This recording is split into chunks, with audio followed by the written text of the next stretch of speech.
जय हिंद दोस्तों, आशा करता हूं सभी लोग मस्त शानदार जिंदाबाद होंगे। दोस्तों आज हम करंट अफेयर का डेली करंट अफेयर में आपका 3 मार्च का करंट अफेयर पढ़ने के लिए जा रहे हैं। 3 मार्च 2024 का। इसमें मैंने लगभग 10 क्वेश्चन सेलेक्ट किए हैं। इसमें आप थ्योरी भी देखेंगे और एमसीक्यू देखेंगे।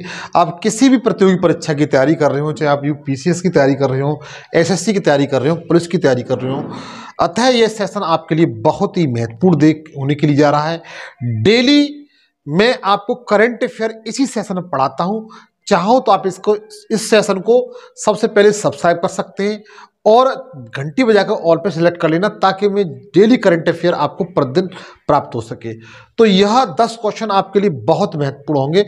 आइए मिलकर के बगैर देरी किए हम लोग इसका अध्ययन करते हुए हैं।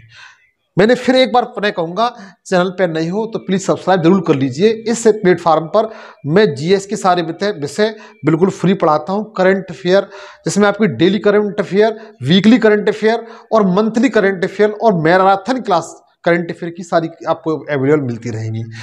सेशन अच्छा लगे तो लाइक जरूर करिएगा, बगैर लाइक की जाइए मती, और शेयर 5 दोस्तों का शेयर कर दीजिए। मैं जिस क्वेश्चन का पूछूं आंसर, उसका आप जवाब दे सकते हैं। कमेंट सेक्शन खुला हुआ है। तो मित्र, इस सेशन में आप सबसे पहले देखेंगे, पहला क्वेश्चन आपकी स्क्रीन पर है कि खेलो इंडिया यूनिवर्सिटी गेम्स 2024 का पहला स्थान किसने हासिल किया है। जो खेलो इंडिया यूनिवर्सिटी गेम्स हुए हैं, इसका जो 24 में से पहला स्थान किसने प्राप्त किया है, ऑप्शन आपके सामने है। तो इस प्रश्न का बच्चा जो राइट आंसर बनता है वो आपका ए सही है। ये सही है। चंडीगढ़ यूनिवर्सिटी, कौन सी बच्चा, चंडीगढ़ यूनिवर्सिटी ने क्या किया है, पहला स्थान प्राप्त किया है। आप लोग इसको याद रखेंगे। चलो इसके बारे में जान लेते हैं। जो खेलो इंडिया यूनिवर्सिटी गेम्स है बच्चा, इसका ये चौथा संस्करण आयोजित किया गया था। आप इस बात को भी ध्यान रखेंगे, चौथा इसका संस्करण आयोजित किया गया था। और इसे कहां पर होस्ट हुआ था, अर्थात ये किस राज्य में होस्ट किया गया था। तो ये असम ने होस्ट किया था बच्चों। असम के जो शहर है गुवाहाटी, वहां पर इसका आयोजन किया गया था। कब किया गया था, 19 से 29 फरवरी के बीच में किया गया, लास्ट पिछले महीने में। अच्छा बच्चों, जो खेलो इंडिया यूनिवर्सिटी गेम्स हैं, जिसको असम राज्य ने होस्ट किया है, किसने होस्ट किया है, असम राज्य ने होस्ट किया है। गुवाहाटी शहर में इसका आयोजन किया गया था। चौथा संस्करण था बच्चों, और फरवरी महीने के लास्ट वीक में इसका आयोजन किया गया था। इसका जो मस्कट बहुत पूछा जा सकता है, इसका मस्कट आप 100% याद रखेंगे। तो इसका बच्चों मस्कट क्या था, अष्टलक्ष्मी तितली। अष्टलक्ष्मी था, और अष्टलक्ष्मी किसका है, तितली का है बच्चा। किसका, तितली का है। इसको आप 100% याद रख लीजिए। एग्जाम में 2024 का कोई भी एग्जाम देते हैं तो ये मस्कट संबंधी क्वेश्चन अगर आएगा तो हो सकता है ये पूछ दिया जाए। तो जो खेलो इंडिया यूनिवर्सिटी गेम्स जो असम में आयोजित हुए हैं बच्चा, इसका मस्कट आप लोग याद रखेंगे, तितली से अष्टलक्ष्मी कहा जाता है बच्चा। इस बात को ध्यान रखेंगे। अच्छा, जो खेलो इंडिया यूनिवर्सिटी गेम्स हुए हैं, इसमें कुल इसमें जो यूनिवर्सिटी गेम्स हुए हैं, इसमें कुल खेल कितने हैं, 20 हैं। 4500 एथलेटिक्स ने भाग लिया था। यूनिवर्सिटी इसमें कितनी थी, तो इसमें 200 यूनिवर्सिटियों से अधिक विश्वविद्यालयों ने हिस्सा लिया था। 200 यूनिवर्सिटियों से अधिक विश्वविद्यालयों ने क्या लिया था, हिस्सा लिया था बच्चों। इसमें पहला स्थान आपको बता दें, इसमें जो पहला स्थान प्राप्त हुआ है वह चंडीगढ़ यूनिवर्सिटी को प्राप्त हुआ है। किसको बच्चा, चंडीगढ़ यूनिवर्सिटी को प्राप्त हुआ है। इस बात को आप विशेष ध्यान रखेंगे। इसने टोटल पदक 71 जीते हैं। इसने गोल्ड 32 जीते हैं, रजत 18 जीते हैं, कांस्य 21 जीते हैं। टोटल कितने जीते हुए, 31 जीते हैं। इसलिए चंडीगढ़ यूनिवर्सिटी पहले स्थान पर है। लवली यूनिवर्सिटी है, ये दूसरे स्थान पर है। गुरु नानक देव विश्वविद्यालय है जो अमृतसर में पंजाब में, ये भी तीसरे स्थान पर है। पंजाब यूनिवर्सिटी है वो चौथे स्थान पर है। और जैन विश्वविद्यालय जो कर्नाटक का है वो 5वें स्थान पर है। तो क्रम से आप याद कर सकते हैं, चाहो तो इनको याद कर सकते हैं। ठीक है बच्चा। तो खेलो इंडिया यूनिवर्सिटी गेम्स जो होस्ट की है वो असम राज्य ने की है बच्चों। अब देखिए, इसके साथ साथ मैं आपको बताऊंगा कि जो खेलो इंडिया यूथ गेम्स होते हैं, कौन से बच्चा, खेलो इंडिया यूथ गेम्स होते हैं, इसकी शुरुआत 2018 से हुई है। इसका भी चौथा संस्करण था ये। और खेलो इंडिया यूथ गेम है बच्चा, ये 2024 में हुए हैं। वो कहां पर हुए हैं? वो तमिलनाडु में हुए हैं, तमिलनाडु में होस्ट किए गए। इस बात को भी आप लोग याद रखेंगे। तो 2018 में खेलो इंडिया यूथ गेम का पहला संस्करण खेला गया था। और वर्तमान समय में जो 2024 में, कौन सा बच्चा? 2024 में जो हुए हैं वो तमिलनाडु ने होस्ट किए हैं। किसने बच्चा? तमिलनाडु ने होस्ट किए हैं। इस बात को ध्यान रखेंगे। 2020 में ओडिशा के भुवनेश्वर में पहली बार खेलो इंडिया यूनिवर्सिटी गेम का शुभारंभ किया गया था। जब आपकी जानकारी के लिए बता दूं, खेलो इंडिया यूनिवर्सिटी यूथ गेम्स के तहत ही खेलो इंडिया यूनिवर्सिटी गेम्स को सबमिट किया गया था। खेलो इंडिया यूनिवर्सिटी गेम की शुरुआत कब हुई थी? बता सकते हैं 2018 में। 2 साल बाद जब 20 में खेलो इंडिया यूथ गेम हुए, उसमें खेलो इंडिया यूनिवर्सिटी गेम शामिल कर लिए गए, जो कहां पर? उड़ीसा में। इसलिए चौथा संस्करण था ये। आप इसको याद रखेंगे। तेंदुआ रिपोर्ट 2024 के अनुसार भारत में तेंदुओं की संख्या कितनी है? ये पूछा गया है। तेंदुआ रिपोर्ट 2024 के अनुसार भारत में तेंदुओं की संख्या कितनी है? तो बच्चों 13,874 है। इसका सी बिल्कुल राइट आंसर है। कितनी है? 13,874 है। आप लोग याद रखेंगे। भारत में कुल तेंदुओं की संख्या कितनी है? 13,874 है। 100% मेरे मित्र, मेरे भाई, इस डाटा को याद कर लीजिए, क्योंकि यह एग्जाम में आपके बन सकता है। क्या हो सकता है? बन सकता है आपके एग्जाम में। देखिए आगे, केंद्रीय वन एवं पर्यावरण मंत्री, अगर पूछा जा सकता है कि केंद्रीय वन एवं पर्यावरण मंत्री कौन है, तो भूपेंद्र यादव है बच्चों। कौन है? भूपेंद्र यादव है। भूपेंद्र यादव ने भारत में तेंदुओं की गणना के आंकड़े जारी किए। इनके अनुसार 13,874 क्या है बच्चा? तो बता सकते हैं तेंदुआ है। क्या है? तेंदुआ है। कितने? 13,874 बच्चा। सबसे अधिक तेंदुआ किस राज्य में है? तो मध्य प्रदेश राज्य में। सर्वाधिक किसमें है? मध्य प्रदेश राज्य में है। अगर मध्य प्रदेश के आप पीसीएस जैसी परीक्षा की तैयारी कर रहे हैं तो ये आंकड़ा जरूर याद कर लेना कि 3,907 उस मध्य प्रदेश में क्या है? तेंदुआ में है। मध्य प्रदेश फिर से तेंदुआ स्टेट बन चुका है, क्योंकि आप अच्छी तरह पता है कि मध्य प्रदेश को टाइगर स्टेट के नाम से जाना जाता है। 2018 की तुलना में देश में 1022 और मध्य प्रदेश में 486 टाइगरों की बढ़ोतरी हुई है। तेंदुआ की क्या हुई है? बढ़ोतरी बच्चों हुई है। आगे देखिए, इसके बाद सबसे ज्यादा तेंदुओं की संख्या महाराष्ट्र में। सबसे ज्यादा किसमें है? महाराष्ट्र। सबसे अधिक है वो आपके मध्य प्रदेश में। दूसरे नंबर पर महाराष्ट्र आता है। सर्वाधिक किसमें? मध्य प्रदेश में। दूसरे नंबर पर किसमें? महाराष्ट्र में। तीसरे नंबर कर्नाटक में। चौथा नंबर तमिलनाडु में। तो आप इस सीरीज को मित्र जरूर याद कर लीजिए। सबसे ज्यादा किसमें है? तो मध्य प्रदेश में। पहला स्थान मध्य प्रदेश का है। पहला स्थान बच्चा किसका है? मध्य प्रदेश का है। दूसरा स्थान आपका महाराष्ट्र का है, आराम से याद कर लीजिए, कोई दिक्कत नहीं है। तीसरा स्थान कर्नाटक राज्य का है।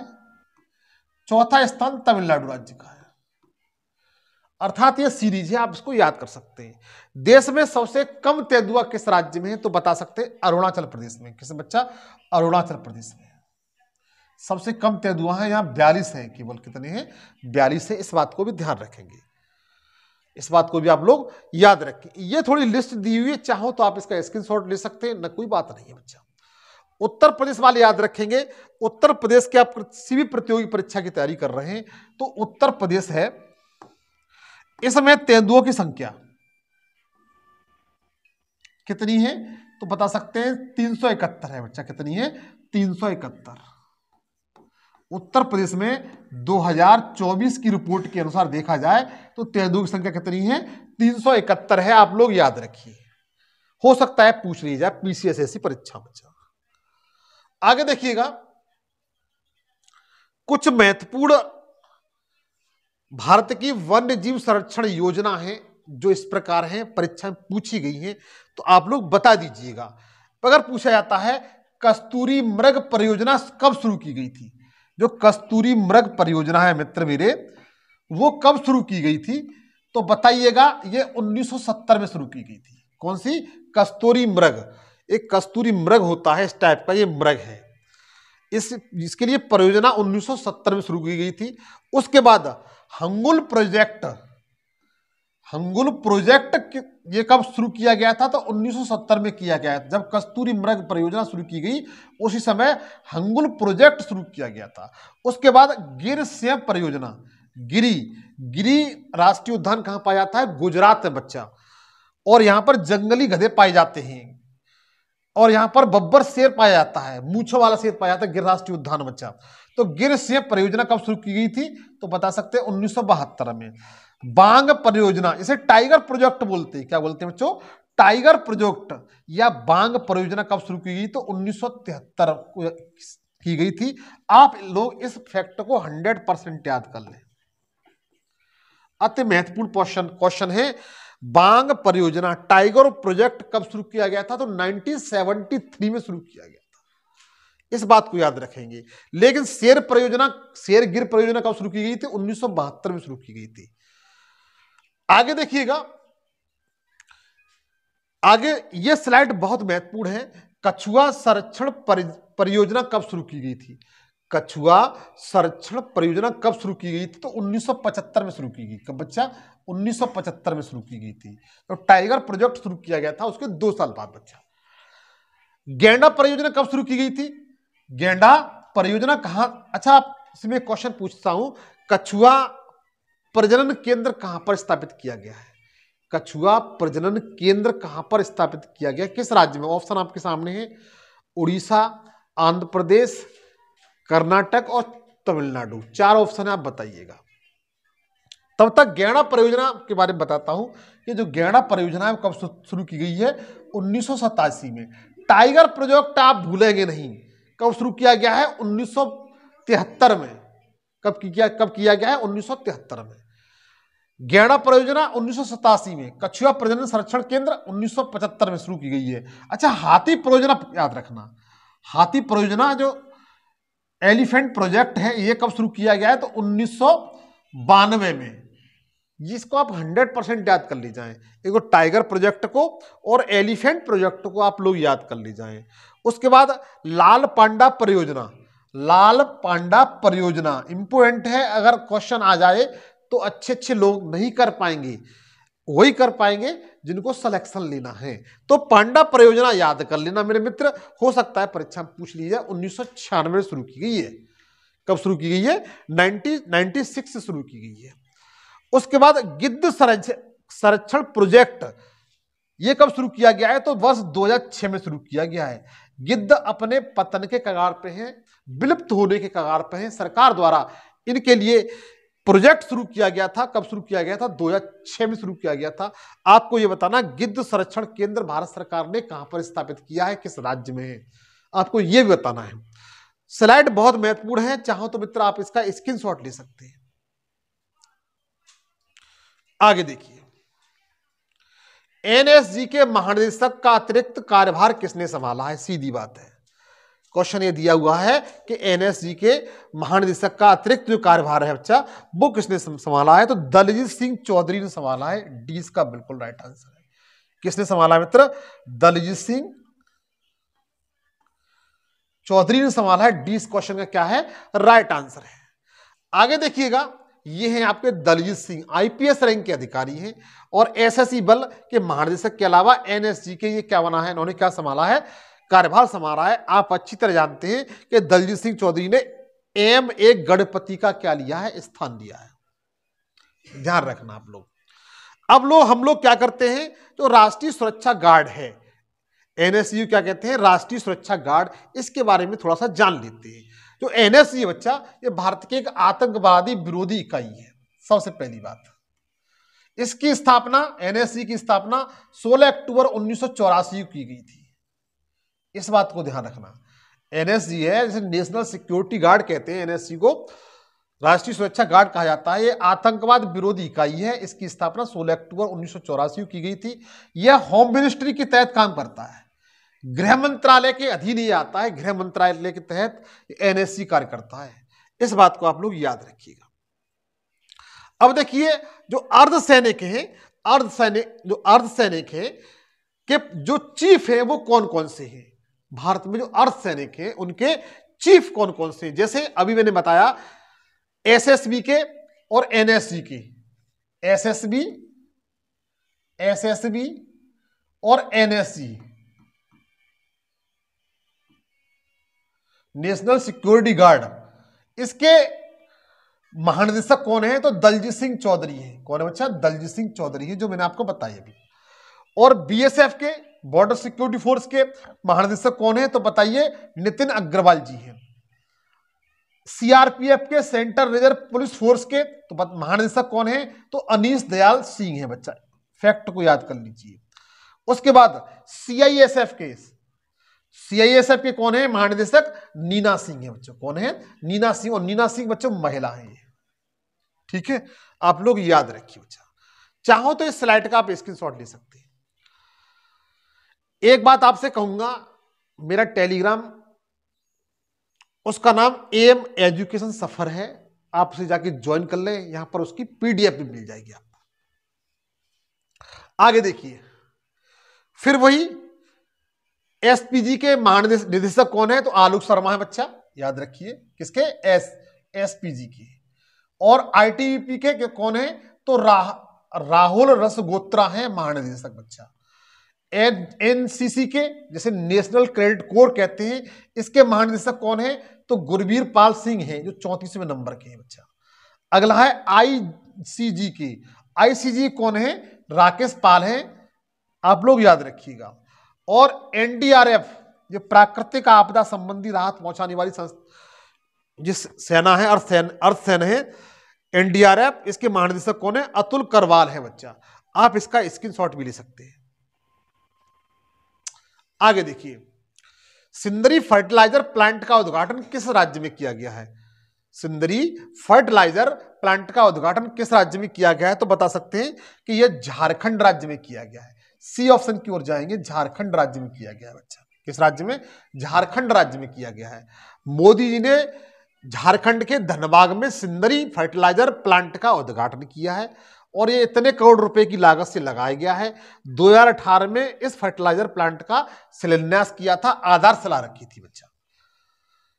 कुछ महत्वपूर्ण अपडेट हैं, उनको जरा देख लेते हैं। अशोक लीलैंड, आपने नाम सुना होगा। अशोक लीलैंड उत्तर प्रदेश में बस प्लांट स्थापित करेगा। हिमाचल प्रदेश में ऊना में एचपीसीएल के द्वारा एथेनॉल प्लांट स्थापित किया जाएगा। यह बच्चा फैक्ट इंपॉर्टेंट है, आप इसे याद कर लें। हिमाचल प्रदेश में ऊना में एचपीसीएल का एथेनॉल प्लांट स्थापित किया जाएगा। फैक्ट इंपॉर्टेंट है, अच्छा भी है, आप याद नहीं कर सकते हैं। टाटा ग्रुप ने गुजरात में ईवी बैटरी प्लांट लगाएगा। देश का पहला सेमीकंडक्टर बनाने वाला प्लांट गुजरात में स्थापित है। और सेमीकंडक्टर नीति लागू करने वाला जो राज्य है वो आपका उत्तर प्रदेश है। ये फैक्ट आप लोग अलग से याद कर सकते हैं। अगला है पशु कल्याण के लिए एक राष्ट्रीय पहल। इसका पहल का नाम क्या है? वनतारा की शुरुआत किसके द्वारा की गई है? वनतारा की शुरुआत किसके द्वारा की गई है? तो ये रिलायंस ग्रुप द्वारा की गई है। किसके द्वारा? रिलायंस ग्रुप द्वारा की गई है। सी इसका बिल्कुल राइट आंसर है। तो ध्यान दीजिए, रिलायंस इंडस्ट्री और रिलायंस फाउंडेशन ने पशु कल्याण के लिए वनतारा कार्यक्रम शुरू किया गया। यह पूछा जा सकता है कि वनतारा कार्यक्रम का संबंध किससे है? वनतारा कार्यक्रम का संबंध किससे है? तो बता सकते हैं पशुओं से। किससे बच्चा? पशुओं से है। किससे है? पशुओं से है। वनतारा कार्यक्रम ने पिछले कुछ वर्षों में 200 से अधिक हाथियों और हजारों अन्य जानवर, पशु पक्षी तथा सरीसृपों को खतरनाक स्थिति से बचाया है। क्या किया है? खतरनाक स्थितियों से बचाया है बच्चा, आप लोग याद रखिए। वनतारा कार्यक्रम आप लोग याद रखेंगे। इसका टारगेट पूछा जा सकता है, उद्देश्य पूछा जा सकता है। इसका उद्देश्य क्या है? भारत और दुनिया के अन्य हिस्सों में घायल, दुर्व्यवहार और लुप्त प्राय जानवरों का बचाव करना, इलाज करना, इनकी देखरेख करना और उन्हें पुनर्वास करना, अर्थात उन्हें पुनः उसी स्थान पर भेज देना बच्चों।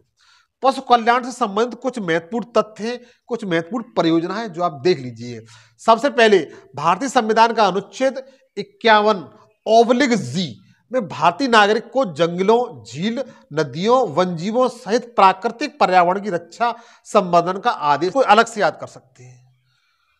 देखिएगा, बता दें आपको, जानवरों पर अनावश्यक दर्द या पीड़ा पहुंचाने को रोकने के लिए उद्देश्य से पशुओं के प्रति क्रूरता निवारण अधिनियम 1960 बनाया गया था। इस बात को भी ध्यान रखेंगे आप लोग। भारतीय पशु कल्याण बोर्ड की स्थापना 1962 में एक वैधानिक निकाय है जो पशु कल्याण कानून पर सलाह देता है। फैक्ट है, याद कर सकते हैं। पशु कल्याण के लिए एक संगठन पीपुल्स फॉर एनिमल्स की स्थापना सबसे पहले 1992 में मेनका गांधी के द्वारा की गई थी। किसके द्वारा बच्चा? मेनका गांधी के द्वारा की गई थी। अब मैं आपको कुछ रोचक बातें बताना चाहता हूं। जो विश्व के जितने भी संगठन हैं, मौजूदा संगठन हैं, जो चर्चा का विषय रहते हैं, एग्जाम में आते हैं, उनके बारे में आप स्टैटिक जीके के रूप में पढ़ सकते हैं इसको। तो संयुक्त राष्ट्र संघ से आपको सब पता है, इसे यूएनओ कहा जाता है, यूएन कहा जाता है, यूनाइटेड नेशन कहा जाता है। इसका हेडक्वार्टर कहां पर है बच्चा? तो बता सकते हैं न्यूयॉर्क में। उसके बाद यूनिसेफ। यूनिसेफ क्या बच्चों? ये इसको कहते हैं संयुक्त राष्ट्र बाल निधि। इसका भी हेडक्वार्टर न्यूयॉर्क में बच्चा, और ये बच्चों के लिए कार्य करती है यूनिसेफ। इस बात को ध्यान रखना। संयुक्त राष्ट्र जनसंख्या कोष, इसे यूएनएफपीए कहते हैं। इसका भी हेडक्वार्टर कहां पर है? तो न्यूयॉर्क में। इसको भी आप लोग याद रखेंगे। अगला है विश्व स्वास्थ्य संगठन, जिसे हम WTO कहते हैं, वर्ल्ड हेल्थ ऑर्गेनाइजेशन कहते हैं। इसका मुख्यालय कहां पर है? हेडक्वार्टर तो जेनेवा में बच्चा। कहां पर? जेनेवा में। जेनेवा कहां पड़ता है? स्विट्जरलैंड में पड़ता है मेरे साथी। आगे देखिएगा, संयुक्त राष्ट्र व्यापार और विकास सम्मेलन, इसका हेडक्वार्टर कहां पर है? जेनेवा में। कहां पर बच्चा? जेनेवा में, जहां पर WHO का हेडक्वार्टर है। अंतर्राष्ट्रीय श्रम संगठन, इसका भी हेडक्वार्टर कहां पर है? जेनेवा में है। विश्व व्यापार संगठन, वर्ल्ड ट्रेड ऑर्गेनाइजेशन का भी मुख्यालय कहां पर है? जेनेवा में। विश्व मौसम विज्ञान संगठन, इसका भी हेडक्वार्टर बच्चा जेनेवा में है। स्लाइड में पूरे स्क्रीनशॉट ले लीजिए, नहीं ले पा रहे तो एम एजुकेशन सफर जो टेलीग्राम चैनल है, उस टेलीग्राम है, उससे जाके जुड़ जाइए, वहां इसकी PDF मिल जाएगी। विश्व बौद्धिक संपदा संगठन कहां पर है? तो बता सकते हैं कि ये भी आपका जेनेवा में। तो जेनेवा में कितने कितने संगठन हैं वो आप खुद देख सकते हैं बच्चा। अब आगे देखिए, अंतरराष्ट्रीय संयुक्त राष्ट्र व्यापार और विकास सम्मेलन, इसका भी मैंने बताया था जेनेवा में है। अंतरराष्ट्रीय रेड क्रॉस समिति, इसका हेडक्वार्टर कहां पर है बच्चा? तो इसका भी जेनेवा में है, अंतरराष्ट्रीय रेड क्रॉस समिति का बच्चा। इसके बाद सबसे इंपोर्टेंट है, पूछा जाता है, यूनेस्को। यूनेस्को, इसका हेडक्वार्टर कहां पर है? तो पेरिस में बच्चा। कहां पर? पेरिस में यूनेस्को। और ये बहुत अच्छी संस्था है। आर्थिक सहयोग विकास संगठन का हेडक्वार्टर कहां पर है? तो बता सकते हैं इसका पेरिस में है। तो पेरिस में किस किस का हुआ? एक तो यूनेस्को का, एक आर्थिक सहयोग और विकास संगठन का हेडक्वार्टर, इसका भी कहां पर है? पेरिस में बच्चा। अगला क्वेश्चन है, 6वां क्वेश्चन है, इंपोर्टेंट क्वेश्चन है। वर्ल्ड एथलेटिक्स चैंपियन 2027 का आयोजन किस देश में किया जाएगा? पूछा गया है कि वर्ल्ड एथलेटिक्स जो चैंपियनशिप 2027 में होने वाली है, वो इसका आयोजन कहां पर किया जाएगा? तो बच्चा इसका आयोजन चाइना में किया जाएगा। कहां पर? चाइना में किया जाएगा। सी इसका बिल्कुल राइट आंसर है, चीन। इसका राइट आंसर है बच्चों, चीन के बीजिंग में वर्ष 2027 में वर्ल्ड एथलेटिक्स चैंपियनशिप का आयोजन किया जाएगा। इससे पहले 2015 में चीन ने वर्ल्ड एथलेटिक्स चैंपियनशिप का आयोजन करा चुका है। इस बात को ये दूसरी बार कर रहा है। अच्छा, जो वर्ल्ड एथलेटिक्स चैंपियनशिप है बच्चों, इसकी स्थापना 1912 में की गई थी। कब की गई थी? 1912 में की गई थी। इस बात को याद रखिए। किसकी? वर्ल्ड एथलेटिक्स चैंपियनशिप की बच्चा। 2008 में चीन ने बीजिंग में ग्रीष्मकालीन ओलंपिक और 2022 में शीतकालीन ओलंपिक खेलवानी मेजबानी की है। इस बात को याद रखना। विश्व एथलेटिक्स का मुख्यालय कहां पर है? मोनाको में है। इस फैक्ट को अलग अलग से याद कर सकते हैं। विश्व एथलेटिक्स का हेडक्वार्टर कहां पर है? तो मोनाको में बच्चा। आगे देखिए, वर्ल्ड एथलेटिक्स चैंपियनशिप 1976 से हो रहा है। ये कब शुरू हुआ है? तो बता सकते हैं 1976 से। वर्ल्ड एथलेटिक्स के वर्तमान समय में अध्यक्ष कौन है? तो ये व्यक्ति है जो आपको दिखाई दे रहे हैं, इनका नाम है सेबेस्टियन कोए। इनका नाम क्या है? सेबेस्टियन कोए इनका बच्चा नाम है। आप लोग अलग से याद कर सकते हैं। ये इनका चित्र है, देखिएगा। और कुछ महत्वपूर्ण बातें हैं, उनको जरा ध्यान दीजिए। फीफा वर्ल्ड कप, यहां से बच्चा क्वेश्चन आने की पूरी संभावना है। फीफा वर्ल्ड कप से, और फीफा वर्ल्ड कप है, यह फुटबॉल से संबंधित है। किससे बच्चा? फुटबॉल से संबंधित है। तो कौन कौन से हैं जरा ध्यान दीजिएगा। कौन कौन से हैं जरा ध्यान दीजिएगा। 2026 में का बच्चा 2026 में, क्योंकि आप अच्छी तरह जानते हैं कि प्रति 4 वर्ष बाद इसका आयोजन किया जाता है। 2026 में इसका आयोजन कहां पर होगा? तो कनाडा और मैक्सिको और यूएसए में होगा। जो फीफा वर्ल्ड कप है बच्चा, इसका आयोजन 2026 में कहां पर होगा? तो कनाडा, मैक्सिको और यूएसए में होगा। और 2022 में बच्चों कहां पर हुआ था? तो 2022 में कहां पर हुआ था? तो कतर में हुआ था। 2022 में कहां पर हुआ था? कतर में हुआ था। इस बात को ध्यान रखेंगे। 2022 में कहां पर हुआ था? कतर में हुआ था। इस बात को ध्यान रखेंगे। किसमें? कतर में हुआ था। और 2026 में कहां पर होगा? तो कनाडा, मैक्सिको और यूएसए में होगा। इस तरीके से आप कुछ ट्रिक बना सकते हैं।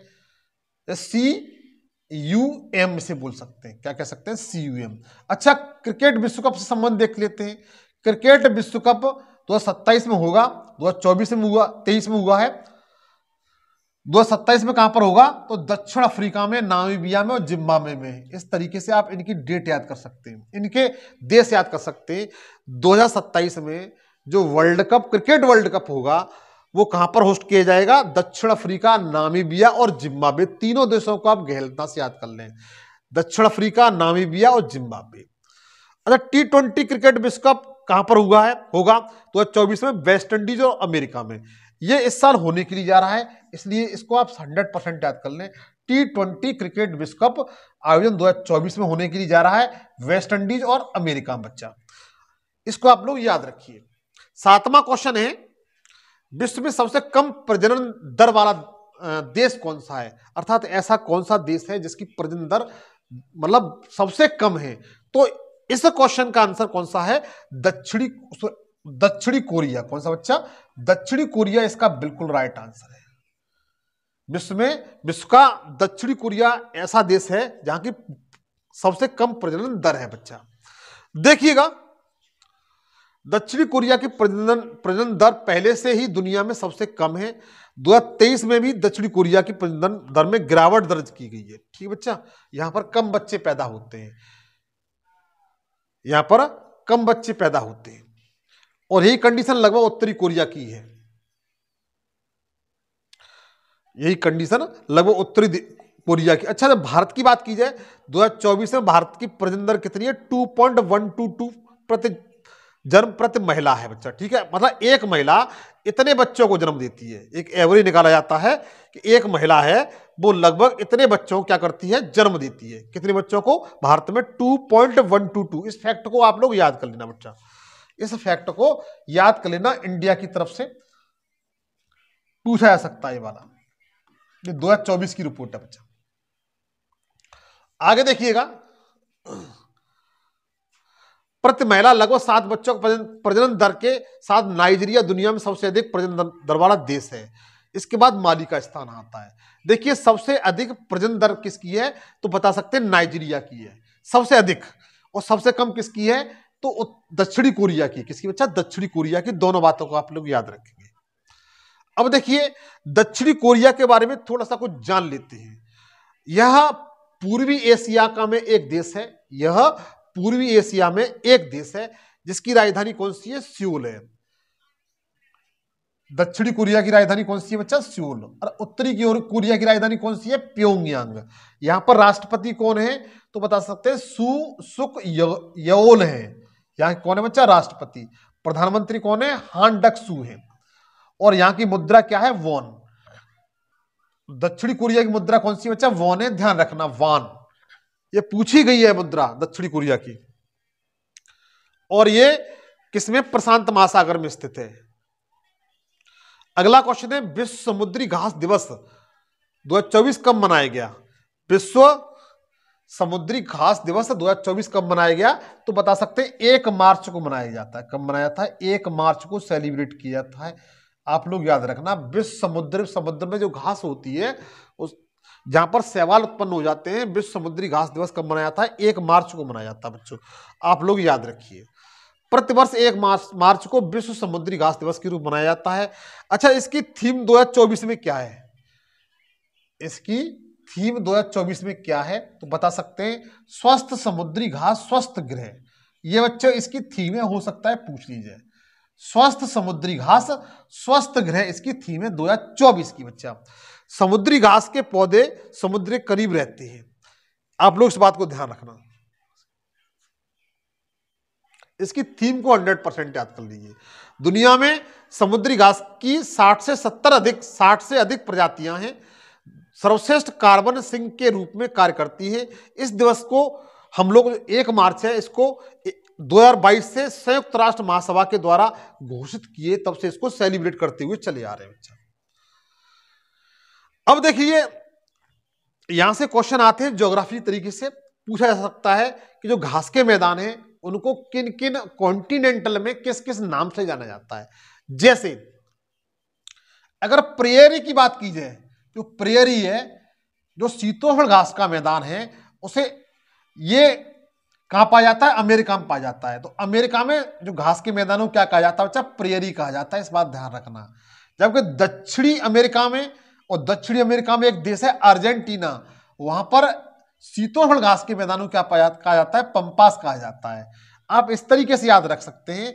उत्तरी अमेरिका में घास के मैदानों को क्या कहा जाता है? तो बता सकते हैं प्रेयरी। दक्षिणी अमेरिका में पंपास कहा जाता है। दक्षिण अफ्रीका में वेल्ड कहते हैं। क्या कहते हैं बच्चा? वेल्ड कहते हैं। एशिया और यूरोप में स्टेपी कहा जाता है, और ऑस्ट्रेलिया में इन्हीं घास के मैदान को डाउन्स कहा जाता है। ये पांचों फैक्ट बच्चों याद कर लीजिए, आपके एग्जाम में आएंगे 100%। आप स्टैटिक जी के भी इसके साथ में पढ़ते हुए जा रहे हैं। जो सवाना घास के मैदान हैं, जो मध्य और दक्षिण पूर्व अफ्रीका में पाए जाते हैं। अच्छा, कैंपस पूछा जाता है, कैंपोस घास के मैदान कहां पाए जाते हैं? तो ब्राजील में पाए जाते हैं। कहां पर बच्चा? ब्राजील में। और लानोस कहां पाया जाता है? तो लानोस वेनेजुएला में पाए जाते हैं। ये दक्षिणी अमेरिका के देश हैं, ब्राजील और वेनेजुएला। ब्राजील में घास के मैदानों को कंपोस कहते हैं और वेनेजुएला में लानोस कहते हैं। इस बात को याद रखिएगा बच्चा।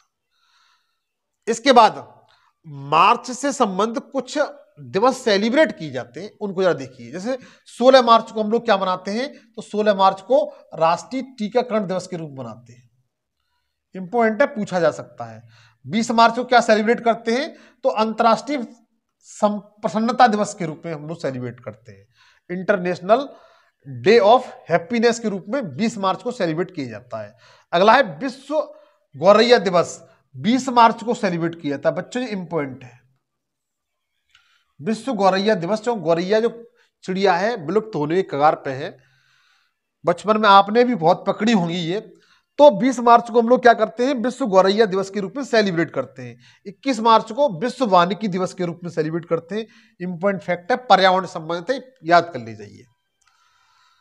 आगे देखिए, 9वां क्वेश्चन है, भारत ने पाकिस्तान की ओर से आने वाली किस नदी के पानी को बहाव को रोक दिया है? क्वेश्चन दिया हुआ है, भारत ने पाकिस्तान की ओर से आने वाली किस नदी के पानी के बहाव को रोक दिया है? तो इस क्वेश्चन का बच्चों राइट आंसर कौन सा है? रावी सही है। कौन सा? रावी। रावी नदी का पानी भारत ने क्या कर दिया है? रोक दिया है। और पाकिस्तान में इसको लेकर के भूचाल आ गया है। भारत ने पाकिस्तान की ओर से आने वाली रावी नदी के पानी को क्या कर दिया है? रोक दिया है। भारत ने बांध का निर्माण कर रावी नदी से पाकिस्तान की ओर जाने वाली पानी को क्या कर दिया? रोक दिया बच्चों। ठीक है, इस बात को ध्यान रखना। हुआ यूं था, पंजाब के पठानकोट जिले में स्थित शाहपुर कंडी बैराज, ये बच्चों इस बार चर्चा में है, इसको ध्यान रखना, पूछा जा सकता है। शाहपुर कंठी बैराज, जो शाहपुर कंठी बैराज है किस नदी पर है? तो रावी नदी पर है। आप लोग याद रखेंगे, जम्मू कश्मीर पंजाब के बीच विवादित कांड रुका हुआ था, जिसे कांड भारत के पानी का एक बड़ा हिस्सा पाकिस्तान में जा रहा था। ठीक है, आप लोग इसे याद रखेंगे। देखिए यद्यपि देखो, आपको बताना चाहता हूं मैं, 1960 में भारत और पाकिस्तान के बीच एक इन नदियों की जो नदियां हैं, सिंध की सहायक नदियां हैं, इनको लेकर समझौता हुआ था। और उसमें यह तय हुआ था कि इस समझौते को सिंधु जल समझौता कहा जाता है, सिंधी कहा जाता है। इसके अनुसार सतलज, रावी और ब्यास नदियों पर विशेष अधिकार रखा गया है भारत की तरफ से बच्चा। ठीक है। अच्छा, एक बात है, जो रावी नदी है इसे ऋग्वेद में पुरुषणी नदी कहा गया है। जो रावी नदी है इसको ऋग्वेद में क्या कहा गया है? पुरुषणी नदी कहा गया है। अच्छा, सतलज नदी को क्या कहा गया है, बता सकते हैं? सतलज नदी को सतलज नदी को ऋग्वेद में शतुद्री कहा गया है। क्या कहा गया है? शतुद्री। अच्छा, चिनाब नदी को क्या कहा गया है बताइए? अगर आपने इतिहास पढ़ा है तो बताइए चिनाब नदी को क्या कहा गया है ऋग्वेद में? तो अस्किनी कहा गया है। क्या कहा गया? अस्किनी, अस्किनी कहा गया है। आप लोग याद रखिएगा। देखिएगा, रावी नदी इसे लाहौर नदी के नाम से भी जाना जाता है। यह अमृतसर और गुरदासपुर की सीमा बनाती है। यह सिंधु नदी की सहायक नदी है। रावी नदी भारत का उद्गम भारत के हिमाचल प्रदेश में रोहतांग दर्रे के पास से हुआ है। जो रावी नदी का बच्चा उद्गम है, इसका उद्गम कहां से हुआ है? तो जो हिमाचल प्रदेश है उसके रोहतांग दर्रे से हुआ है। इस बात को याद रखिए, चर्चा का विषय है इसलिए पूछा जा सकता है। इस सेशन का लास्ट क्वेश्चन, किस देश में डेंगू स्वास्थ्य आपातकाल की घोषणा की गई है? तो बच्चों पेरू में की गई है। ये पेरू है, ये दक्षिणी अमेरिकी देश है। क्या बच्चा? दक्षिणी अमेरिकी देश है पेरू। पेरू की राजधानी कौन सी है? लीमा है। आप लोग याद रखिए, कौन सी है? लीमा है। इस बात को भी ध्यान रखिए। यहां पर डेंगू स्वास्थ्य आपातकाल की क्या की गई है? घोषणा की गई है। आप लोग 100% आप लोग याद रखेंगे, क्योंकि यहां पर 31,000 से अधिक मामले यहां पर सामने आए हुए हैं 2024 में। ठीक है, और लगभग 32 लोगों की मौत हो चुकी है और यहां पर बहुत कंडीशन खराब हो चुकी है। तो बच्चों, पेरू आपका यह है, दक्षिणी अमेरिकी देश है। आप लोग इसको याद रखें। इसकी राजधानी लीमा है। राष्ट्रपति दीना बोलुआर्टे हैं। प्रधानमंत्री कौन है? अल्बर्ट ओटोरोला यहाँ के क्या बच्चा? प्रधानमंत्री हैं। और दुनिया में सबसे अधिक रेत के टीले पेरू में पाए जाते हैं। अगर पूछा जाए कि दुनिया में सबसे अधिक रेत के टीले कहां पाए जाते हैं, तो पेरू में पाए जाते हैं। अगर केबीसी वगैरह में क्वेश्चन पूछा जाए तो आप इसे बता सकते हैं। टिटिकाका झील जो बोलिविया और पेरू के बीच स्थित है। बच्चों, ये झील बहुत पूछी जाता है। टिटिकाका झील है, ये टिटिकाका झील है, मीठे पानी की झील है। ये बोलिविया और पेरू के बीच में पाई जाती है। इस बात को भी ध्यान रखिए। तो बच्चों, ये 3 मार्च का प्रमुख करंट अफेयर था। 10 मैंने आपको एमसीक्यू बताए। यदि सेशन आपको अच्छा लगा हो तो प्लीज फिर आपसे गुजारिश करूंगा कि इस सेशन को सबसे पहले सब्सक्राइब कर लीजिए डेली करंट अफेयर पढ़ने के लिए। इसके साथ साथ मैं आपको जीएस के सारे विषय बिल्कुल फ्री पढ़ाता हूं। और सेशन अच्छा लगे तो लाइक जरूर करिए, कमेंट करिए जिस क्वेश्चन का मैं आपसे आंसर पूछता हूं। तब तक के लिए जय हिंद, जय भारत।